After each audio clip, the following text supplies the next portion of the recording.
की बात करते हैं जहां पर बिकवाली हावी देखने को मिल रही है। सरकारी बैंकों में आज तेज गिरावट है। निफ्टी पीएसयू बैंक इंडेक्स की ही बात करें तो 4% नीचे है। क्यों टूट रहा है, सवाल आखिर ये है। ये बताने के लिए मेरे साथ मौजूद है मेरी सहयोगी यतिन जी। यतिन जी बताइए। तो देखिए, अगर हम पीएसयू बैंक्स की बात करें, जो क्वार्टरली अपडेट्स आए हैं वो इतने खास नहीं आए। इनफैक्ट हाई सिंगल डिजिट्स में आपको डिपॉजिट एडवांस ग्रोथ दिखाई पड़ रहा है और कहीं ना कहीं बाजार की उम्मीद ये थी कि Q3 में शायद पीएसयू बैंक्स का प्रदर्शन बेहतर रहे। लॉन्ग अनवाइंड भी देखने को मिल रही है एफएनओ सीरीज में। और अगर हम शुरू करें यूनियन बैंक से, तो देखिए इनका बिजनेस जो है ईयर ऑन ईयर बेसिस पे घटा है, डिपॉजिट्स भी घटे हैं। इनफैक्ट इनका जो टोटल बिजनेस है लगभग 0.24% नीचे है QOQ बेसिस पे।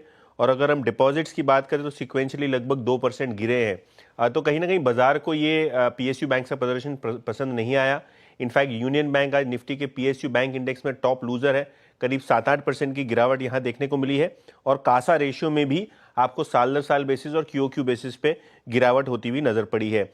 अगर हम बैंक ऑफ बड़ौदा की बात करें तो डिपॉजिट्स केवल 9% बढ़ी है साल दर साल बेसिस पे। हालांकि एडवांस ग्रोथ जो है 16% हुई है। इसका मतलब ये है कि जो एडवांस ग्रोथ है वो तेजी से बढ़ रहा है। हालांकि उसको कवर अप करने के लिए डिपॉजिट ग्रोथ नहीं हो रही है, जिसका मतलब ये है कि आगे जाके कॉस्ट जो है ऑफ फंड्स बढ़ेगा और नेट इंटरेस्ट मार्जिन पर प्रेशर बन सकता है।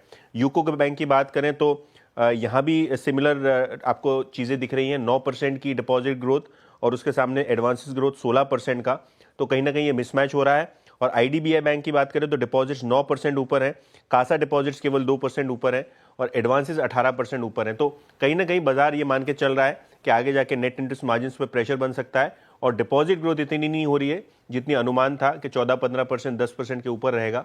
तो डिपॉजिट ग्रोथ को लेकर शायद आज बाजार कंसर्न दिख रहा है। बिल्कुल, डिपॉजिट ग्रोथ को लेकर कंसर्न है, जिसका डेंट पीएसयू इंडेक्स पर देखने को मिला। और जैसा कि आपने मेंशन भी किया, यूनियन बैंक इसमें सबसे ज़्यादा टूटकर कामकाज कर रहा है फिलहाल 0.25% के करीब। शरद जी, पीएसयू बैंक्स देखिए जिस तरीके से बिकवाली हावी इस पूरे इंडेक्स पर आज, क्या अप्रोच, क्या रणनीति फिलहाल, स्पेशली अगर यूनियन बैंक की बात करें तो क्या स्ट्रैटेजी रहेगी? मुझे लगता है, देखिए Union bank 0.9 time price to book पे अवेलेबल है और इस डेटा को लेके बहुत ज्यादा रीड इन करने की जरूरत नहीं है। मुझे लगता है वैल्यूएशन कंफर्ट है। बैंक्स ने जिस तरीके से अपने जीएनपी नेट एनपीए लेवल्स को पिछले 3-4 साल में कम किया है वो भी काफी डिसेंट है। और मुझे लगता है कि 0.9 टाइम्स एक अट्रैक्टिव वैल्यूएशन है। आज की 8-10% की करेक्शन के बाद शायद 0.8 टाइम्स के आसपास अवेलेबल होगा। तो मुझे नहीं लगता कि अब ये वैल्यूएशन पे आपको बहुत ज्यादा इसमें कमजोरी देखने की उम्मीद है। बट मेरे हिसाब से forward commentary across the board positive रहनी चाहिए। और जैसे जैसे आने वाले साल में इंटरेस्ट रेट्स में कमी आती है, वो ट्रेजरी इनकम को भी ज्यादातर बैंक्स को बूस्ट मिलना चाहिए। थोड़ा आगे पीछे हो सकता है एक आधा quarter, but 0.9 times 0.8 times price to book पे मेरे हिसाब से ज्यादातर चीजें फैक्टर्ड इन है। रफली अगले साल की बुक वैल्यू अक्रेशन और 1.1 1.2 का प्राइस टू बुक मिलता है। तो मेरे हिसाब से यहाँ से आपको एटलीस्ट 30-35% अपसाइड रहेगी। और चूंकि आप एक नीची वैल्यूएशन पे ले रहे हैं तो मुझे लगता है जो आपका मार्जिन ऑफ सेफ्टी है वो भी काफी ज्यादा है। तो मैं बहुत ज्यादा इस मंथली अपडेट क्वार्टरली अपडेट में रीड इन नहीं करूंगा। और मेरे हिसाब से इस डिप को यूज करना चाहिए बाई करने के लिए। कंजर्वेटिवली भी अपसाइड आई तो आपको एटलीस्ट 25 से 30% अपसाइड यहाँ से मिलनी चाहिए। बिल्कुल।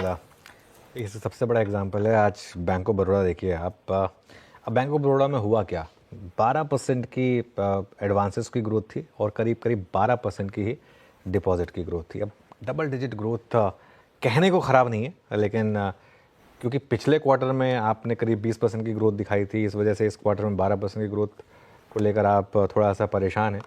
ये वही बात है कि मार्केट में इस समय है थोड़ा सा वो मूड माहौल इस चीज़ को लेकर, थोड़ा सा मार्केट नेगेटिवली चीज़ों